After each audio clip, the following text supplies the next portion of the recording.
Olá para você que vai ficar uns minutinhos para o nosso encontro diário. Momento gostoso, prazeroso, momento que nós temos relembrado o que Jesus andou fazendo quando ele passeou pela terra. Em carne e osso, né? Porque ele sempre está ao nosso lado, através da presença do Santo Espírito de Deus, do Espírito Santo de Deus. E hoje nós vamos para o capítulo 19, versículos 1 ao 48, que diz assim: Zaqueu, cobrador de impostos. Tendo Jesus entrado em Jericó, ia passando. Havia ali um homem chamado Zaqueu, que era chefe dos cobradores de impostos, e era rico.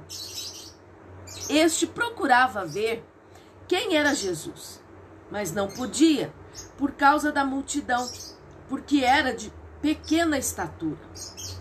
Então, correndo adiante, subiu a um sicômoro para vê-lo, já que havia de passar por ali.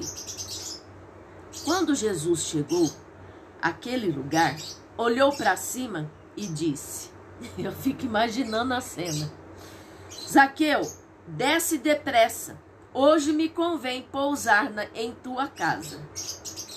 Sinta a presença de Deus, olha tanto que é tremendo isso. Apressando-se, desceu e o recebeu com alegria.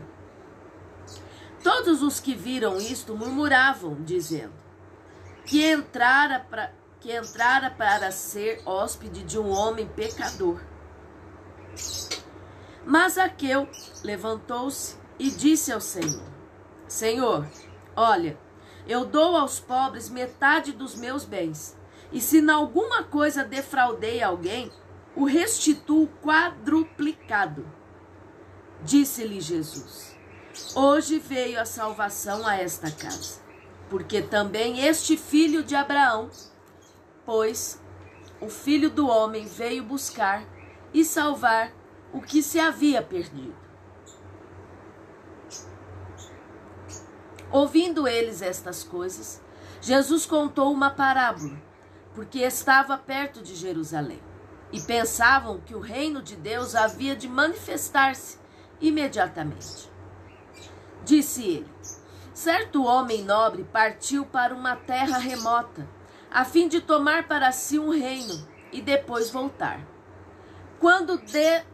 Chamando 10 servos seus, deu-lhes 10 minas e disse-lhes: negociai até que eu volte. Mas os seus concidadãos o odiavam e mandaram após ele embaixadores, dizendo: não queremos que este reine sobre nós. Voltando ele, depois de ter tomado o reino, disse que lhe chamassem aqueles servos, a quem tinha dado o dinheiro, para saber que cada um tinha ganhado negociando. Veio primeiro e disse: Senhor, a tua mina rendeu 10 minas. Respondeu-lhe: bem está, servo bom, porque no mínimo foste fiel, sobre 10 cidades terás autoridade. Veio o segundo e disse: Senhor, a tua mina rendeu 5 minas. A este disse também: sê tu sobre 5 cidades. Veio outro dizendo: Senhor, aqui está a tua mina, eu guardei num lenço. Tive medo de ti, e que és homem rigoroso, que tiras o que não depositastes, que tira o que não depositaste, e cegas o que não semeastes. Porém, ele lhe respondeu: mau servo, pela tua boca te julgarei. Sabias que eu sou homem rigoroso, e tomo o que não depositei, e cego o que não semeei. No caso, colho, né, o que não semeei. Por que, pois, não puseste o meu dinheiro no banco, para que eu, vindo, o recebesse com os juros? Então disse aos que assistiam: tirai-lhe a mina e dai-a ao que tem as 10. Eles responderam: Senhor, ele já tem 10 minas. Eu vos digo que a qualquer que tiver se lhe dado, mas ao que não tiver, até o que tem lhe será tirado. Quanto àqueles meus inimigos que não quiseram que eu reinasse, sobre eles trarei-os aqui e matai-os diante de mim. Tendo dito isto, ia caminhando adiante, subindo para Jerusalém.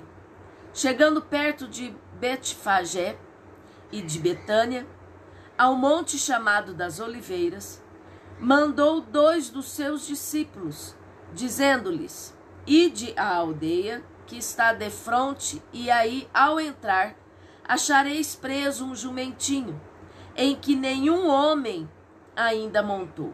Soltai-o e trazei-o. Se alguém vos perguntar por que o soltais, assim lhes direis: o Senhor precisa dele. Indo os que haviam sido mandados, acharam como lhes dissera. Quando soltaram o jumentinho, seus donos lhe perguntaram: por que soltais o jumentinho? Responderam eles: o Senhor precisa dele. Trouxeram-no a Jesus e, lançando sobre o jumentinho as suas vestes, ajudaram Jesus a montar. Indo ele, estendiam no caminho as suas vestes. Quando já chegavam perto da descida do Monte das Oliveiras, toda a multidão dos discípulos, regozijando-se, começou a dar louvores a Deus em alta voz, por todas as maravilhas que tinham visto, dizendo: Bendito o Rei que vem em nome do Senhor. Paz no céu e glória nas alturas. Disseram-lhe alguns dos fariseus dentre a multidão: Mestre, repreende os teus discípulos. Respondeu-lhes Jesus: Digo-vos que se estes se calarem, as próprias pedras clamarão. Quando ia chegando, vendo a cidade, chorou sobre ela, dizendo: Ah, se tu conhecesses, ao menos neste teu dia, o que à tua paz pertence. Mas agora isso está encoberto aos teus olhos. Dias virão sobre ti em que os teus inimigos te cercarão de trincheiras e te sitiarão e te apertarão de todos os lados. Derrubar-te-ão a ti e a teus filhos, que dentro de ti estiverem. Não deixarão em ti pedra sobre pedra, porque não reconheceste o tempo da tua visitação. Depois entrando no templo, começou a expulsar a todos os que nele vendiam e compravam, dizendo-lhes: Está escrito, a minha casa será casa de oração, mas vós a transformastes em esconderijo de ladrões. Todos os dias ensinava no templo, mas os principais sacerdotes, os escribas e os maiorais do povo procuravam matá-lo. Contudo, não achavam meio de o fazer, porque todo o povo o ouvia com muita atenção. Amém? Nosso Senhor Jesus aqui estava já na caminhada, né, de ser morto, crucificado, para que nós pudéssemos ter uma vida abundante, uma vida onde pudéssemos receber o perdão de Deus. E aqui ele nos alerta algo muito importante. O que o arrependimento pode trazer para nós? Zaqueu era o chefe dos cobradores de impostos. E como tal, extorquia, né?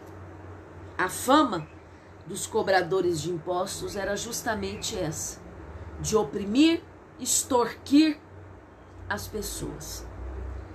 Mas Zaqueu reconheceu a soberania do Senhor.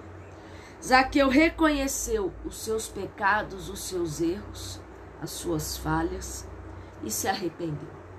Por isso que o nosso Senhor aqui fala: hoje veio a salvação a esta casa, porque também este é filho de Abraão.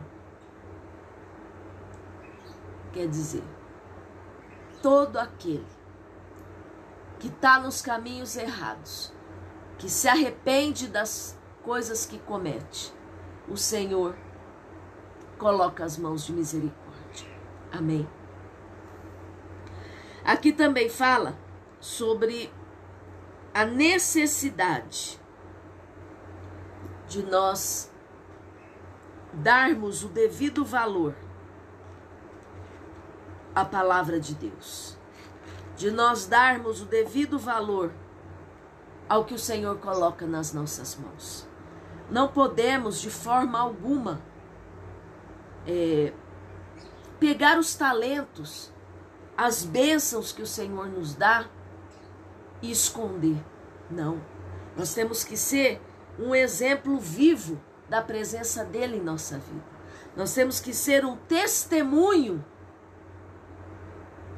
no nosso agir, pensar, falar, sentir, do que ele fez, do que ele faz, do que ele continua fazendo. É isso que o nosso Deus espera de nós. Que nós saibamos dar o devido valor, a devida honra a quem tem honra.